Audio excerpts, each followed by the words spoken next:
Today I'm going to be sharing with you how to take a recipe and cut it in half, specifically for the Instant Pot.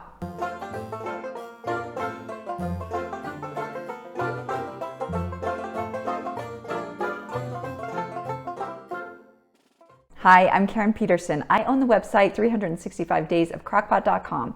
On my website, I share Instant Pot and slow cooker recipes with you for every day of the year. I also share with you tips and tricks about Instant Pot cooking.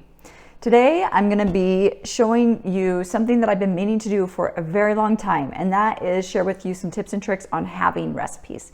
Now, I get this question all the time, like maybe once a day. How do I take this recipe and cut it in half? Do I need to change the cooking time? Do I cut the cooking time in half? Do I increase the cooking time? Do I need the same amount of broth, or can I cut down? Okay, I'm going to be going over with you today all of these things, all of these questions. There is a little bit to know and a little bit of a learning curve with pressure cooking, and so hopefully today I'll be able to help sort through some of this information with you so that you can feel comfortable taking a recipe, cutting it in half for your 3-quart mini Instant Pot, or cutting it in half for your 6-quart or 8-quart Instant Pot. When people ask me the question, how do I have this Instant Pot recipe? I usually say cut all the ingredients in half and keep the cooking time the same. Okay, that's not always the answer though, because we know with pressure cooking, you have to have a certain amount of liquid to bring the pot to pressure.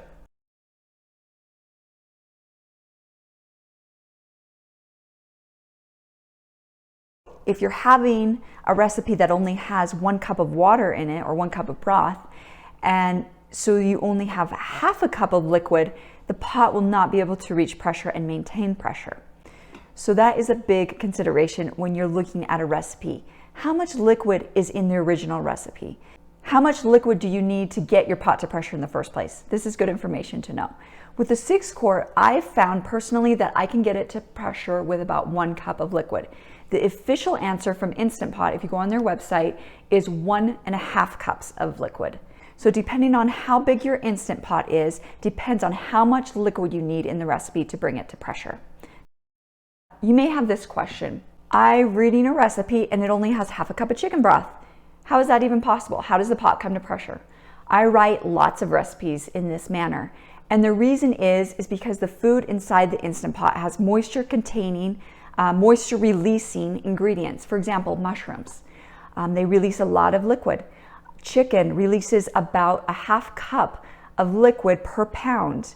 And if it's frozen chicken, it releases even more than that. So with those types of recipes, I can get away with using less liquid in the recipe. For example, I'll have a half a cup of broth, some chicken, and some vegetables, and it will be fine. It will totally come to pressure. What if your recipe does not contain moisture releasing ingredients? What if it contains moisture absorbing ingredients? Let's say you're cooking steel cut oats and the original recipe calls for 2 cups of liquid and 1 cup of steel cut oats.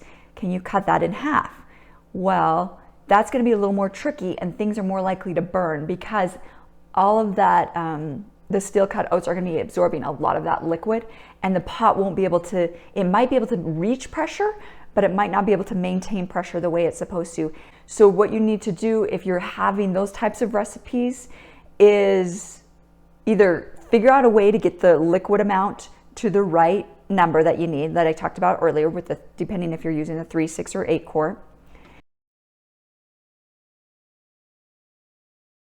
And you can keep the liquid the same, for example, as in the original recipe, and then just have all the other ingredients. That's typically not the best choice because depending on what it is, a lot of the food will be super runny, and then it'll be like a soup. So one thing that I do with those types of things is realize that I can always thicken at the end with like a cornstarch slurry, which is just equal parts cornstarch and cold water. You stir it together until it's smooth, and then go ahead and stir that liquid into the pot, and that should thicken it up. Another choice to do is to use the pot and pot cooking method. Pot and pot just means you're cooking your food inside a vessel that fits inside your Instant Pot. So what I do is I pour the minimum amount of liquid into the pot that I need to bring to pressure. So about 1.5 cups for a 6-quart. Then I use a sling trivet thing like this, or the one that came with my Instant Pot. I place the food. I have the recipe as stated in the recipe, and I put it in this pan. Then I put the pan on top of the trivet or the sling, lower it down into the pot. Then you're going to keep that original recipe the same, but you're going to increase the cooking time. The reason that you increase the cooking time with the pot and pot method is that the food's not actually touching the sides and the bottom of the pot, so it takes a little bit of longer time to cook. In addition, the pot will come to pressure a lot quicker than if all of that food was inside of the pot. And so you're losing time on that pressure building mode. Usually when that pressure is building, the food is definitely cooking. And then it cooks, of course, during the countdown of the pressure cooker timer. Does the cooking time change when you have a recipe? This is something important that I want to get across to you, is that pressure cooking, it needs the same amount of time whether you're cooking 1 potato or 3 potatoes. It's still going to take between 10 and 15 minutes, right? Just because you're putting just 1 potato in there, it still takes that 10 to 15 minutes. If you put the whole thing full of potatoes, it will still take a 10 to 15 minute pressure cooking time.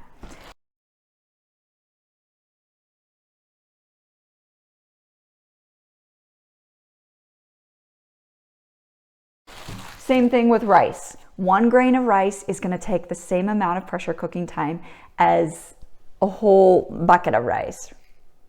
Now, there's something to consider though. If the pot is fuller, it takes longer to come to pressure. All the while that it's building that pressure, it is cooking the food. So if your pot is fuller, you may need to decrease the pressure cooking time. For example, in a soup, let's say you have the recipe and it comes to pressure super quick because it wasn't completely full, 2/3 full like the original recipe called for. You're missing out on all that pressure building cooking time. And so the food might not be done exactly as the recipe was written if there is half as much in the pot. I've been talking about a 6-quart pot, but the same rules apply to the 8-quart pot. With the 8-quart pot though, it's a bigger pot, so it's going to take even more time to come to pressure.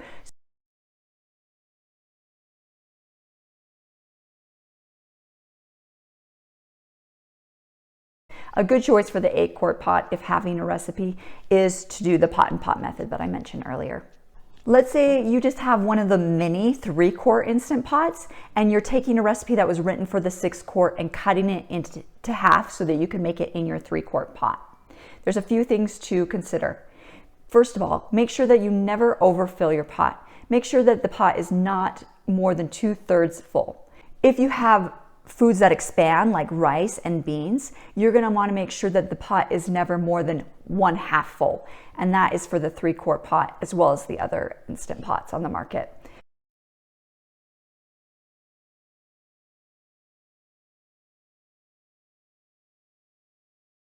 Besides how full the pot gets with the 3-quart, there's a couple other things that you need to consider. The mini 3-quart pot has a working pressure of 10.1 psi, or pressure per square inch, whereas the 6 and 8-quart pot have a higher psi. They operate at 11.6.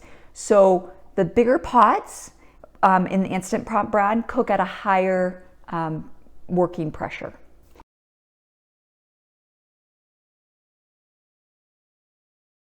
Now, that might mean that for some foods, you will need to increase the cooking time on your 3-quart pot. The 3-quart also takes less time to come to pressure and less time to release pressure. So this is another consideration to think about when you're having a 6-quart recipe for your 3-quart mini pot, is that it's going to take less time to build the pressure. So that means it will be cooking for less time. The food will be in there for less time, which means you may need to increase the amount of pressure cooking time. When you set your manual button here and you use the adjust buttons, you might need to add a couple of minutes depending on what type of food it is. The tougher the meat, the more minutes you want to add. For beans and things like that take a long time to cook, you might need to increase by even 5, 10, up to 15 minutes for those longer cooking times. With Foods that are more delicate like pastas and they only take the 3 to 4 minutes to pressure cook, you probably would just keep those pressure cooking times the same. In conclusion,